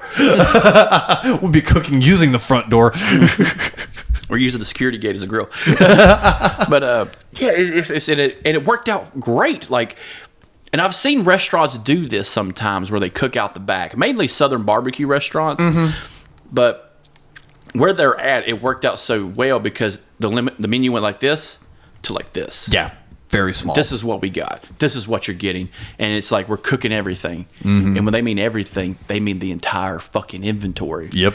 Meanwhile, Carmy and Richie go to their brother-in-law's house, and they're like, hey, man, thanks for the favor. They're just putting some meat in the freezer, and the Suge shows up. She's like, what the fuck are you doing in my house? It's like, nothing. you know, your husband here was cool with it. Like, he's like, don't break him into this. He's a fucking idiot. And I'm just like, because he is an idiot. He is. He's the biggest dork. Because remember, they had to drive him home because of the ecto cooler stuff. Yes. Because he just kept drinking fucking kids punch, and he was Xanaxed out of his mind. He is a big, bumbling dork. Even Oliver Platt looked at him. He's like, God, I fucking hate that guy. And yeah, it's gonna cost over $5,000 to get the damaged condenser fixed. And I like it. I thought you had a guy. He's like, I have a guy, but he's fucking expensive. and which they have to go to Richie and tell him to sell coke one more time to pay for everything. Yeah, that's fucking rough. It is. And the last two episodes. Sorry, we still got three. But I was gonna say the last two I felt were really good. Episode 6, though, this is the one that I felt kind of was whatever. It felt definitely like the slowest episode or the most filler episode. Well, episode 6, the Saris episode. Yeah. This is really where it comes down to Carm and Suge. Kind of like this is more of the family episode. Yeah. All right, a lot of stuff. This is a lot of like background and stuff because early on, Richie finds a note to Carm from their brother. Yeah. And Doesn't give it to him. He doesn't do it. And they're in the kitchen, and he has his sister come over, and they're looking through all the fucking paperwork, and there's just so much fucking stuff. and it's all out of order, out of sync. Yeah, and I've worked at places like that. Maybe Richie filed it. Yeah, but I worked at places like that, and I'm just like, what is this scrap of paper? What the fuck is that? What the fuck is this? Shaking it. The fuck is this? And it reminds me of that scene in Parks and Rec where they're trying to help Ron Swanson do his taxes, and he's just like, "What is this? Oh, I traded a canoe I built out of fallen timber for a half pig," and I'm just like, "The fuck." You bartered a boat for a half a pig? Yeah. And I'm just like, why do you have this in your tax file? There's just a shoebox full of fucked up receipts. And all the while, the front of the restaurant gets shot out, which I thought was kind of interesting that like Richie did not duck or anything because they knew they had bulletproof glass. Yeah. Although it did bug the hell out of me. So they showed it was bulletproof because it kind of had like that warp inward of that, taking the velocity. Yet they were sweeping up glass in the next scene. Well, no. So in bulletproof glass, you have 3 panes of glass. Mm-hmm. The back glass breaks. Okay. It's called a tensioner glass. Got it. So what he's cleaning up is tensioner glass. Like the only kind of bulletproof glass that doesn't have that is in cars, Right. because you don't need tensioner glass because it's slanted. Okay. See, that's the main kind of bulletproof I'm used to. Yeah. And I was just sitting here going, I was like, we saw it was a bulletproof glass. Now we're sweeping it. He's sweeping up tensioner glass, and he's also sweeping up stuff outside because it is cracked. Yeah. It didn't go through. It can take a couple more hits, but if you're buying a giant pane of bulletproof glass, yeah, you want a tensioner glass to kind of shatter, to kind of catch the recoil because it bends, busts the tensioner glass. It's easier to replace this one than it is the whole fucking set. Like, so That makes sense. So like they probably won't even replace it because it's just a fucking bullet hole. But yeah, so I did think that was funny though, how it was like bam, and like Sid is like ducking for cover, and Richie's just standing there being like, "This motherfucker, who did that?" Well, Richie also notices like he goes outside and he's talking to some guys, and he looks down the road, and the restaurant down the street closes. Yep. And then he goes back out, and they're putting up the sign for, hey, you know, this is going to be probably at condos or some bullshit, and it's a version of gentrification that he's not cool with. Yeah. Even though this place is getting shot at, you know, it's a dangerous place, but so is the Milestone. Yeah. And this is when he's really starting to... This is actually the only moments where I feel like Richie as a character wasn't written very well, but I feel like these were the moments he was written well, because he starts lashing out in fear, not anger. He's lashing out in fear because he feels like between Carmy and Sid and what's happening in the neighborhood, everything is changing. Yeah. And that change scares him. Yeah. And this kind of goes into, you know, with Sydney especially, you know, because she's kind of the head of the change, you know. Yeah. She's the younger people coming in, you know, and things change. Yeah. It's always going to change. And it's fine to be afraid of it. Shit, just adapt, motherfucker. Good luck. Yeah. Same thing you still got to do it.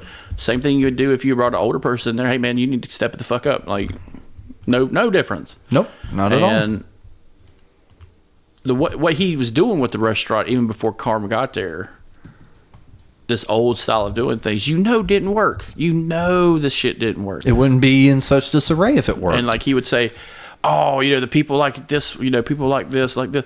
And he's like, no, asshole. Like he like they got into an argument of how something was cooked in the first episode. Yep, spaghetti. Yeah, but like the meat that he's like, no, dumbass, I have to braise it. It's got a fucking bone in it. I have to cook it a different way because the meat guy didn't show the fuck up. You illiterate prick. Yeah,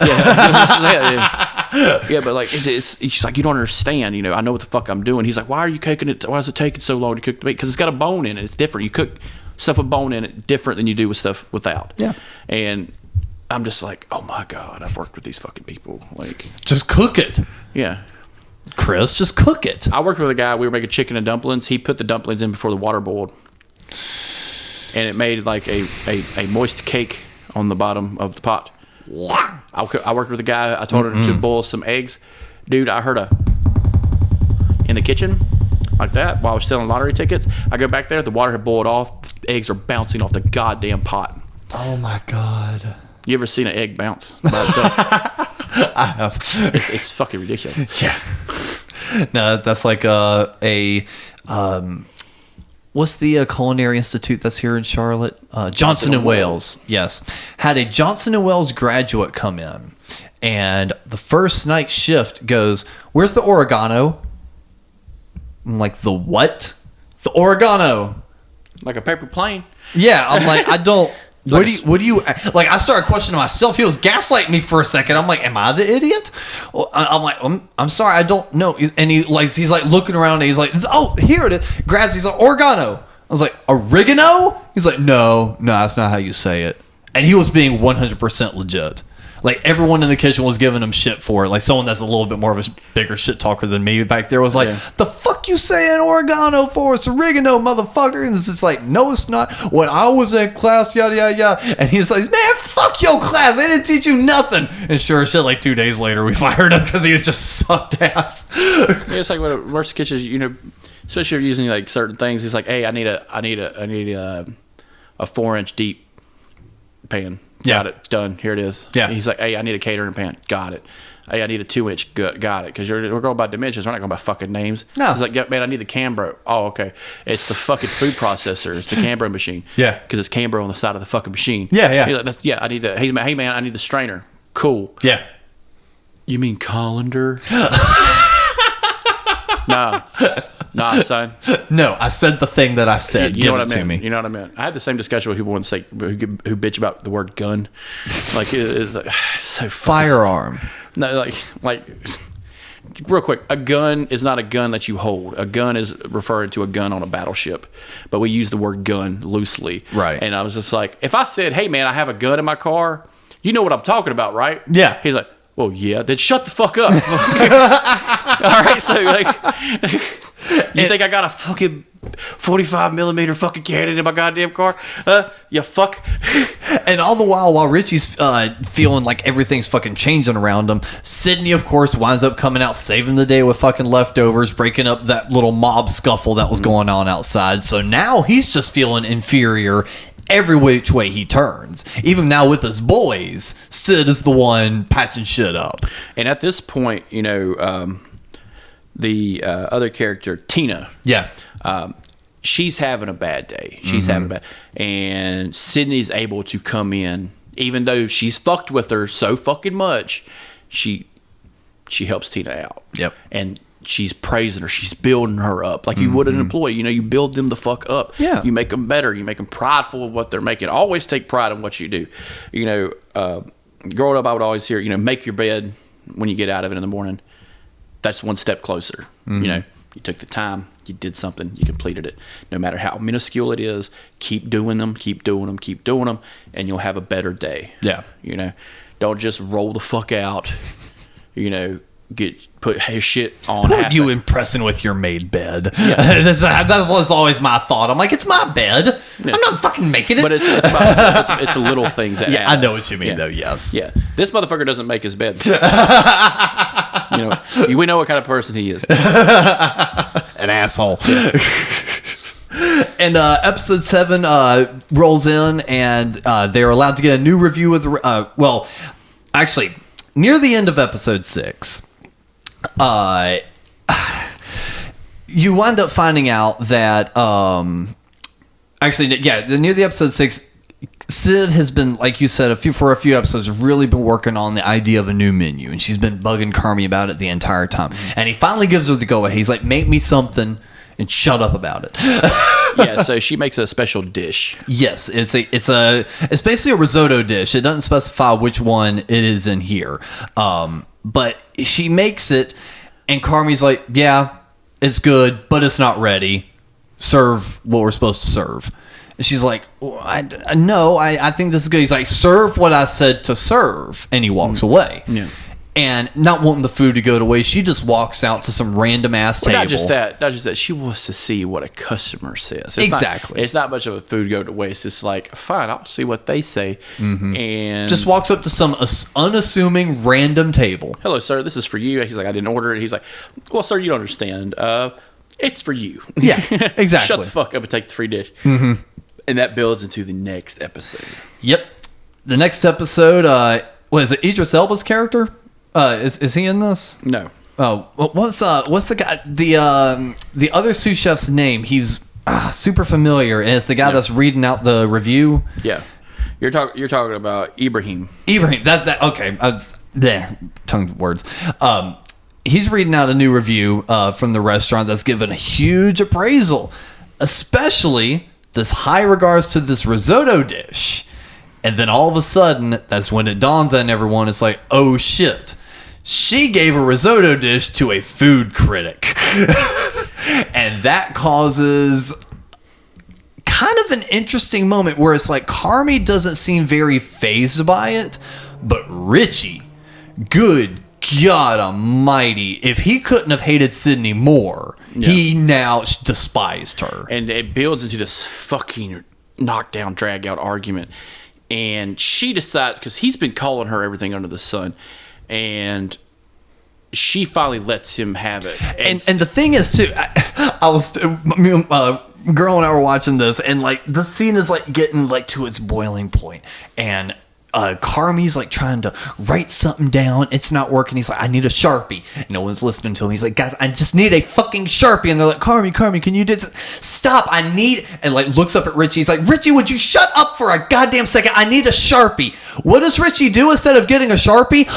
Beelines down to Sid and like starts prepping her vegetables for her while she's doing all that. And I'm just like, my God, my dude, you're not helping your case. Just go get your brother the goddamn Sharpie. And you know, It kind of goes over a boiling point because if you notice in this one before service, they don't have their dinner. You're right, they didn't. So that there's no reprieve from the tension. It doesn't help anything that your three main people, your sous chef, your head chef, and fucking Richie, your front man, is arguing the fuck out. Yep. You know? But the clash between Richie and her is so fucking perfect because they're not perfect people. Yeah. But because she rode in a car with him to a fucking hardware store, she knows personal things about him and uses it as bullets in a gun. And she fires off in that shit. And the other reason it even really came to a head, I thought this happened in the next episode, but it actually happened here. Well, no, it happens at the beginning of this, which is this entire time, Sid's been really pushing for them to do this new online ordering, basically DoorDash without DoorDash. So it's a point of sale system. The problem is it gives you two options to do pre-order. Where they can pre-order online. So she accidentally left it on. Yeah. And as soon as it goes online, and like this is actually Carmy's fault. This is his fault because it's, you know, he's the owner, and he is supposed to be in charge of that kind of thing. You don't let someone else in charge of that. Okay, on the online sale part of it. Yeah. If it's your bag, it's your bag. Yep. And the tickets come pouring out. Do not stop. This is like a primetime Saturday night restaurant now, and it's just like it's 10 o'clock in the fucking morning. Bop, bop, bop, bop, bop, bop, bop, bop, bop, bop, bop, bop, bop.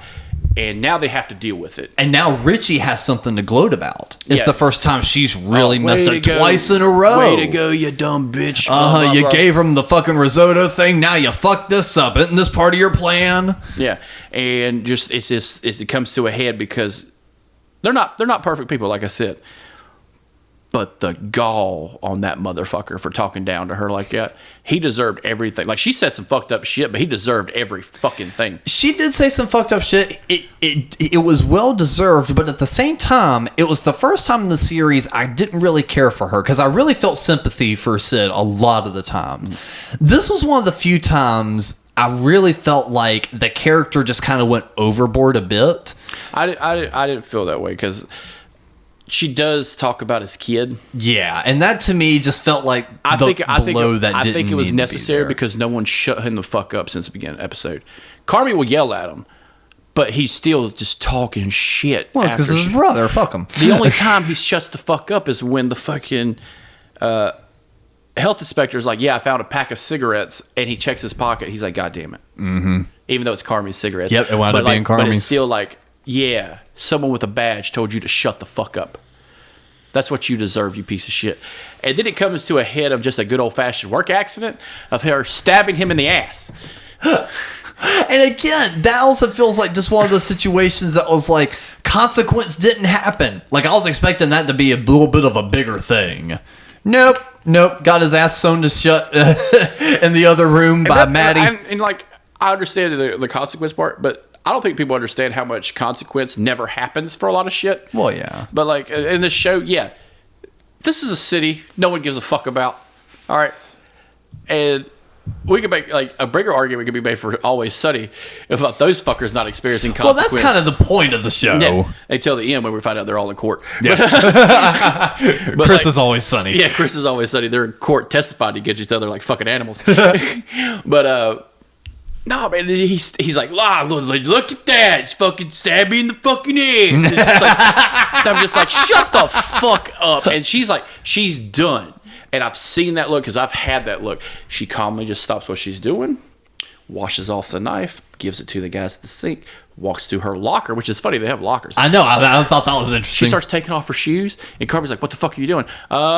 I'm leaving. Yeah. I'm out this motherfucker. Good luck. And he's like, what the fuck are you talking about? Blah, blah, blah. And she's like, I'm gone. I'm done. Yep. And that's when we also lose the cake guy. Which I felt bad for, but at the same time, I felt like Marcus kind of had that one coming. Marcus fucked up this time, I felt like. I don't think so. I think he's a victim of circumstance. Well, because he's not... He's going, so all of them have history in restaurants. Tina, she's been there the longest. Ibrahim, same thing. They are your cooks. They are your prep cooks. They know not to go into a motherfucker's face when shit's going down. He's never experienced this before. He's blind. He is blind, and everything's melting down. He's got his shit right, because we see it early on in the episode where before he leaves, if you noticed, he marks everything like he's been told.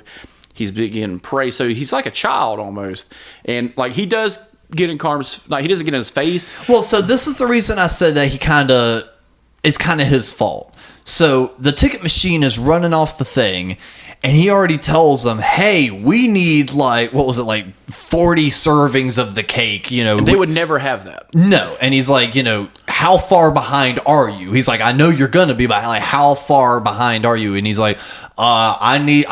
He's like, do you have at least the 4 cakes ready? We can serve out a lot of stuff now. He's like, I need time on that. So they've already established that, hey, snap 2, we need cakes. A few scenes later, you see him running up to Carmy with this fucking donut going, I solved it. I figured it out. Here, taste it. And that was the moment I felt Carmy. I'm like, are you fucking kidding me? Are you fucking with me right now? Are you fucking with me right now? And it's like, and me watching the show, I threw the damn donut on the ground. I'm like, motherfucker, it's DEFCON 5. Fucking make the cakes, asshole. Don't worry about the goddamn donuts. And it's all Carm's fault. It is. This is a stress level. All he had to do was cancel all those orders. That's all he had to do. But it's they 10 o'clock in the fucking. Though. Oh, he could have. He could have done a lot of goddamn things. They're on the fucking back end of failing. Yeah. But all that money coming in, though. They had money coming in the whole fucking week of the show's on. Yeah. Because if you think about it, the show only takes place within the span of probably 2 weeks. Yeah, that sounds about right. Yeah. Because, it's a sandwich shop. Monday, we got a health inspection. Tuesday, we yell at each other. Thursday, he's making donuts. I'm building this fucking place up. Next week, Friday, you're coming in. Dishwasher's like, don't put tape on the fucking dishes. Yeah, that was another one of those scenes where I'm like, there's so many real and realistic aspects to this show. But the moment the dishwasher walked over, gave the kitchen staff hell, and they looked at him and said, yes, chef. I turned to my girl. I was like, that's some bullshit. He would have gotten a knife or a spoon thrown at him and said, shut the fuck up, big bag over there. At least in the kitchens I worked in. We didn't say chef, even though my boss was a chef. Yeah. We definitely, in the unison, y'all gave the herd, kind of thing. Yes, Corey. No, mm-hmm. Corey either really, really liked me or really, really hated me some days. Because I go, yes, boss. Nah, sir. Yes, sir. And he was a black guy. And he's just like, you fucking asshole. But he did that shit one day. He's like, he saw me struggling doing dishes. Mm-hmm. He grabs a fucking 4-inch Cambro container, lifts it up. Everybody look at me and Morrison. You see this shit? And it was tape on a fucking metal container. Don't you ever hand this to Morrison again. All right, cool. Don't you ever but that was because it was the head chef doing it. If you had went, hey guys, they'd be like, shut the fuck up, Morrison. No one would have said that to me. Well, yeah, no, not you. But they'd be like, hey, number one's got something to say. Shut the fuck up. Yeah, forget you were number one over there. Number one. He was number one. Yeah. But so we got one guy. We got Richie with a bleeding ass. Yeah. You got the new girl Quentin. Fucking moon walking out the door. Marcus, he's gone. Yeah, slams his donuts on the table, walks on out. But it's a good teaching moment for him to see like the level of manic stress. Like I said before, at this point, this is the first time the place has probably been busy like that. Oh, yeah. And like, we need 200 beef. And they shut down. Okay. Yep. Tina, he's redelegating people, mm-hmm. which is a fucked up thing because he could have just pulled 2 dishwashers off and to help do this and this. Matty Matheson's not doing anything. Yeah. Oh, the fucking fist fight between Richie and Matty Matheson. You think Carmy will hire me? What the fuck do you know how to do? And I'm just like, beat his ass. Beat his ass and show him your YouTube page. Richie's not necessary for the restaurant. No. He could die tomorrow. This place would still be running. And the Matty character, he was a lovable guy. He was awesome. Hilarious. He's like, I knew a guy. I got this. He's like, any guy that can fix the toilet and make some eggs, solid person in the kitchen to have. Oh, yeah. He was great. But no, like, it just comes to a boiling point, and it levels itself out because it's the straight cuts of boom, boom, boom. He kneels down. And it's like everything is just gaining in volume. He grabs that donut off the ground, eats that donut. He's like, God damn it, it's good. And I'm just like, that fucked up realization is like, fuck. He was great. I built him up. He's the shit now. Damn it. Yep. It's kind of like when you like accidentally scare your dog or something. It's like, fuck, now he's scared of me. Don't be afraid of me. I love you. Yeah. And like we get like, and it just cuts away. Yeah. And then we get Sydney and Mark, and now it's a little bit down the road. Next episode. Marcus and Sydney are at Sydney's house, and she's cooking, and they're talking about food and stuff like that. He's like, "Hey, wait, what's that thing you're doing? What's that little thing you're doing?" She's like, "Oh, this is like palm frites, blah blah blah." He's like, they're showing like what they do at home, and a lot of cooks, I know, when they come home, eat McDonald's. Yeah, you eat like a child. Yeah. Hey, what'd you have for lunch? M&Ms and a Xanax. What'd you have for breakfast? What'd you go on break? Did you get a snack? Yeah, I had a pack of fucking cigarettes. Okay. That's the life of a fucking food service worker. Yes. But when you get home and decompress, me and my roommate, we worked in food service. We go big. Yeah. And like when I cook, I go big. Even though I could just be here by myself. I'll make a fucking pot of spaghetti. I don't give a shit. You know? Even when we're doing podcasting, let's do it big. Let's see what. Yeah, let's make some sandwiches. Let's make some wings. Yeah, but and like she's showing, she's not doing it to show off. She's doing it as exercise. All right. So when people cook at that level, they have to keep that level of cooking. They don't like just make a fucking peanut butter jelly sandwich. They make a artisanal wheat berry bread, lightly fried in olive oil with fucking apricot jam and pistachio butter. And I was just like, get the fuck out with that shit. Where's the Jif? Where's the Concord grape jelly? Where's my Peter Pan? Where's my Peter Pan? What the fuck? That's as bougie as I'm getting with my peanut butter. Choosy chefs choose Jif. Yeah. We ain't got Jif money, motherfucker. We got great value money. Is that Aldi? Oh, shit, the Germans and their fucking peanut butter. But an interesting little bit that comes through on this, because again, as you were saying, Sydney was set up as kind of like the all-star, culinary chef graduate type, Well, she's set up that way when you first meet her. When you're like, why is she at this place? And there's a displacement. Because we see it when she comes home a few times. The episode where she wakes up her dad, comes home late, wakes up her dad. It's those boxes that are in her room. Those are fucking Cambro stoves. Those are catering boxes. Those are everything she needs to run a catering service that failed. And it kind of is a telling thing that, hey, she went to school, tried to make it on her own, didn't work, and she found the guy who's the shit, and she has a chance to work with him. Yep, because she reveals that in that scene. She was like, I went all over New York, all this, that, and the other, and I ate some amazing places, and always my dream was to be able to work for some of those people, and he was like, well, what was the best place you ate at? And then eventually she reveals, she was like, it was Carmy's place. So it's like, not only was that, because she was saying it was like her dad's favorite restaurant or something like that. Yeah. So like, not only was it her dad's favorite restaurant, but one of the chefs she admired worked there. And now it's like, you kind of have to add that additional layer of like, well, I could put myself in that scenario. Okay, I'm now working in a band and there's a member I really admire. And that member just talked me the fuck down and I just left. It's like that weighs a lot more with her quitting with all of that in mind. So I thought that was a very good kind of plot moment where she's like, I kind of followed this dude. Like he was a hero of mine and he kind of let me down. And Carmy's at his wit's end, so he messages her. He's in the office and he shoots her a message.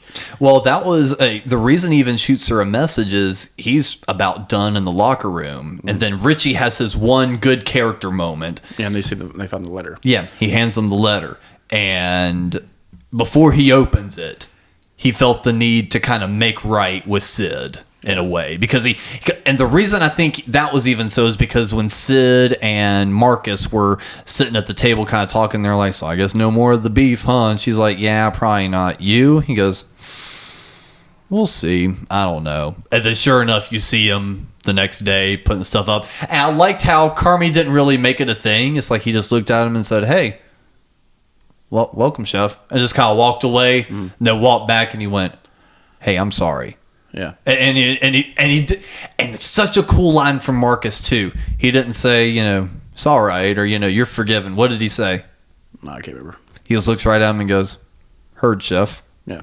It's just like, because he set up that system and now he's seeing it at its full potential. Yeah. But I just thought that was almost kind of a cold but cool way to respond to, hey man, I'm sorry. Yeah. I shouldn't have acted like that. And he starts setting up his shit up. He's like, heard, chef. And if you notice, like when he starts setting up his shit, there's an older container. He takes that fucking tape off of it. Yep, he does. Like, you take the fucking tape off the container. You take the fucking tape off the container. So Carmy goes outside and he's right about to open it, and he just sends Sid a message. He's like, your dish needed more acid.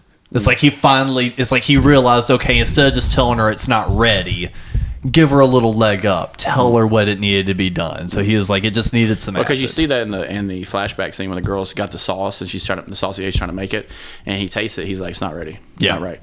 And I hate when they use the term breaking a sauce. It's just not. Just say it's not right. Yeah. Just say, hey, there's too much salt. Yeah. Let's do something Add else. a little something. And that guy just walking, why is your fucking cook breaking my sauce in my kitchen? And it's just like, shut the fuck up. I'm going to stab the shit out of you. You're going to get stabbed. You're going to get a knife in the ass. Yeah. So it's like, as soon as he finally learns to, be cool, actually help your coworkers and shit, he opens up the letter, and of course you get the, nice little moment of him reading it over. But on the back was a recipe for the spaghetti that he kind of made us think about early on that Richie wanted to keep on the menu. And he was like, no one liked it then. No one's going to like it now. We're taking that off the menu. So he starts making the spaghetti. And earlier on, we're like, hey, why are we buying these small-ass cans when we could just buy them big? If we're going to be doing the sauce like this, we could just buy tomato puree in a larger bag. Yeah, he mentions that in an earlier episode. Yeah. He's like, even the stocking on all this is wrong. Why are these here? Yeah. And so he cracks one open, pours it out, and there's a fucking wad of money. And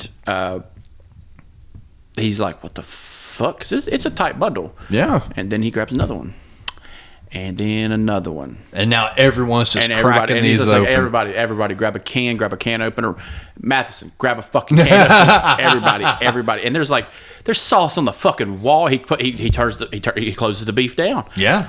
And here comes Sydney. And the last shot, or one of the last shots, is she's like, what are you doing? Richie's like, shut the fuck up and grab a can opener. Yeah. And like that right there settled it right there. Everything that's happened is done. They'll bring it up in season 2, maybe, but their beef is finished. They are a team now. They're a fucking unit. Yeah, the beef is finished. Yeah, and then the sign turns around, temporary closed. Here, coming soon, the bear. And it fucking ends. And it does. It's right on that. And one of the other really cool scenes on that is like, as soon as Richie just kind of looks at her, he's like, hey, grab a can opener. Yeah. And she was like, what is going on?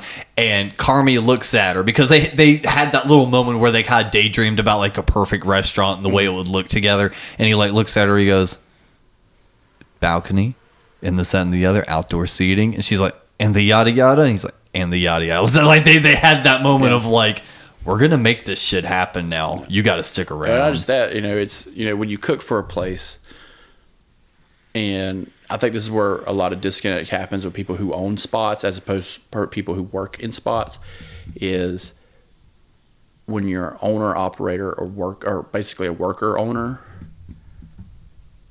There's nothing better feeling than being like, I want to make it the way I want to make it.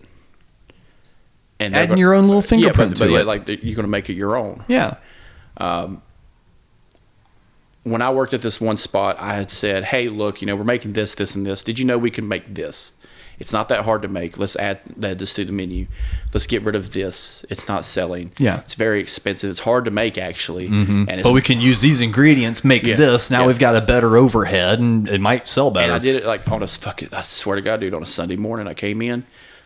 This guy came in, this customer who kept coming in. He's like, hey, man, I got my girl at my house. He's like, is there something special you can, breakfast time? He came in early in the morning.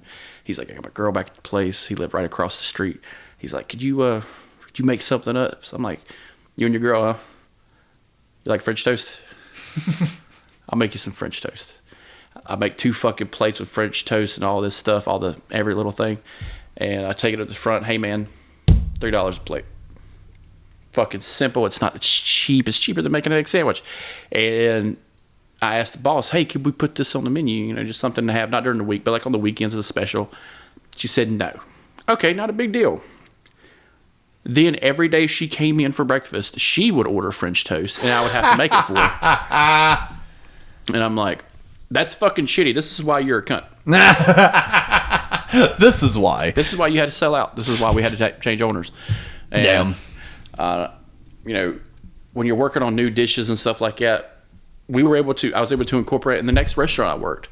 Hey, you know, we're doing breakfast. What's a cool grab-and-go item? French toast and pancakes. Can we fucking prep up French toast and pancakes? And no fucking shit, we started prepping French toast and pancakes. And now we have extra items to sell. Yep. Extra revenue. This is cheap. This is easy to make. You know, all the extra stuff you need, we already have that we're not using on a grander scale. Brown sugar and cinnamon, we got a shit ton of it. Yeah. We never use it. Mm-hmm.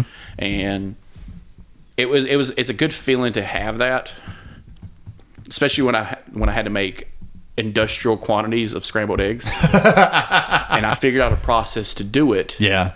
But there was so much backlash from the idiot portion of not us, but from the customer, because they thought that I was serving them.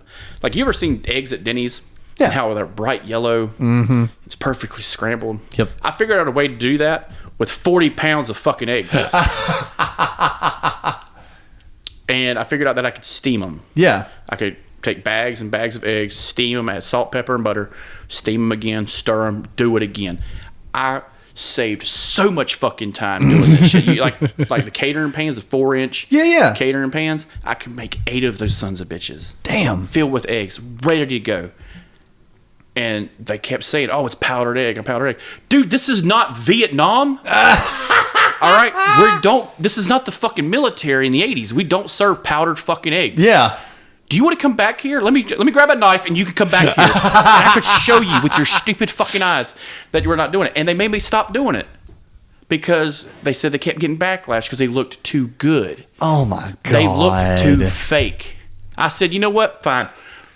My buddy over here can cook them, burn the shit out of them. Let's just serve them shit. Yeah. We'll serve them shit for the rest of their fucking days until me and him quit. Yeah, God forbid we give these hard workers a halfway decent breakfast. Jeez. But it wasn't just that. It was just convenient because you got people coming in, burning themselves out, making large quantities of stuff when we could just be making other stuff. Yeah. And that means more time to do other shit. That means more time to have downtime at the end of the shift so you can decompress better and be happy to come in the next day. Not worn the fuck out. No one wants to come in and work on a fucking Monday morning. No, and especially if they closed on Sunday night. But like, no one wants to come to work on a Monday morning and be told that doesn't look real. It looks too good. That's not real. No. Oh, I guess it's not for you then, huh? Keep walking. My worst idea was to build a trough and just fill it with breakfast food and just like shovel it into like a cup and hand it to them. And that was my idea. And I'm like, hey, Corey, can we just build a trough for these fucking animals? These goddamn gorillas of the mist. Like, just come and get their... Okay, triangle. Ding, ding, ding, ding, ding. Come and get your slop. And just giant 5-gallon buckets of just eggs and sausage and pork. Just get it. It's got hash browns in there. Just fucking all mixed together. Just top it with some cheese, throw it down the line. Yeah, just Get the 16-year-old kid, hold the baggage and quit crying in the cheese. We used to have those little paper boats, and that's what we served. I was giving some guy grits, right? He's like, man, can you add another spoonful? I'm like, yeah, sure, I don't give a shit. And I handed it to him. He's like, oh, man, I meant to say cheese grits. All his other food was in there, so now it's got grits with it. I'm just like, no. Get fucked. Here, grabs a handful of like cheddar, just dumps it on top. Enjoy your food. Because we had cheese grits, was the shit. Oh, yeah. But the bear, man. The bear, fucking fantastic. Perfect ending. Perfect ending for a season. Really great ending. And honestly... Did it get renewed? I hope so. I mean, it just came out. So I'm hoping within the next few months we see something about it getting renewed. Yeah. And I'm very excited about a second season. Not because I thought this was a perfect season, but this was a great first season. As we've talked about on, many of our retrospectives, sometimes the first season may not be the absolute best, but it's there to set up everything, to set up who's what, get the character dynamics. And now that we understand the way all the characters work, season 2, I feel, is going to be a lot more story driven. Well, that's 2 weeks ago. It's been approved for a second season. As of 2 weeks ago. Hell yeah, man. No, so I think that would be cool. I'm glad that show was well received because you always worry about that because as we mentioned, the death of TV. There's no more, hey man, make sure we clear the schedule for Sunday night at 8 so we can watch the new episode of The Bear. Well, it's Netflix. all just up to who streams it when, and there's so much of this shit. I didn't see any promotion of this. I never saw an ad for this, anything. I saw it on FX. No, I saw the ad on FX. Yeah, no, I didn't see anything from it. I just stumbled upon it. It was just like, The Bear. I will say that with Hulu and the whole FX thing and the way Fox is being handled by Disney itself, I think they're able to let their writers kind of progress a little differently with storylines and storytelling. Especially with the new show coming out called The Patient, which looks pretty elaborate. Steve Carell is a therapist who's being captured by one of his patients who he's been working with, and he's having therapy sessions with the man he captured. Okay, that actually seems kind of funny. Therapist chained to the wall, and it's Steve Carell doing a serious thing. Yeah. So it looks good. I was going to say, I'm not the biggest Steve Carell fan, but that sounds pretty funny. It's kind of like, it's him being serious. Yeah. Which is really cool when you see a comedian do that. Mm-hmm. Like Robin Williams did it very well in Insomnia and 24-Hour Photo and stuff like that. Yeah. I do think it'd be funny if he does have like that Steve Bicentennial Man. Oh, yeah, that's a fucking serious movie. He kills Sam Neill to go fuck himself. Yeah. So it's so funny because I would love to him to have like a Steve Carell freak out. Uh-huh. And he's just like, God damn it! It's that big breath. But they're all old now. Like I don't know if you saw the. Robin Williams is really old now. Yeah, he's deader than hell. But like you've seen like people from the old Daily Show, just like what they look like. They've gotten really fucking old. Like especially Jon Stewart and Stephen Colbert. But having them in a serious role looks pretty fucking fun. Oh yeah. So yeah, FX fucking killing it as always, man. That seems to be one of the better studios still making shit. Well, they still do it in their miniseries too, like OJ Made in America, The House of Gucci, and stuff like that. And they just redid American Horror Stories just got released. So it's a shorter version of American Horror Story, but it's kind of like Tales from the Crypt. Oh, okay, got it. So it's got that kind of thing going for them because they kind of ran out of ideas after the Carnival one. Got it. And the Haunted Hotel. There's only so many horror tropes you can do. Yeah. But there's a lot you can do in the fucking kitchen, so hey, season 2. Fuck yeah, I'm glad it's coming. But that's been our little review of The Bear and us going down tangents of reliving different PTSD kitchen-based things. But for this episode of The Couch Potatoes, I've been Alex, and Chris, do you have any sort of final thoughts on The Bear?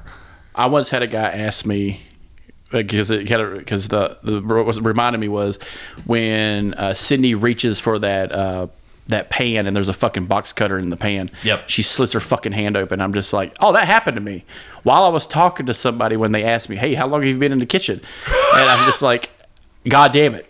You probably just finished being like, oh yeah, I know my way around the kitchen, yada yada, snick.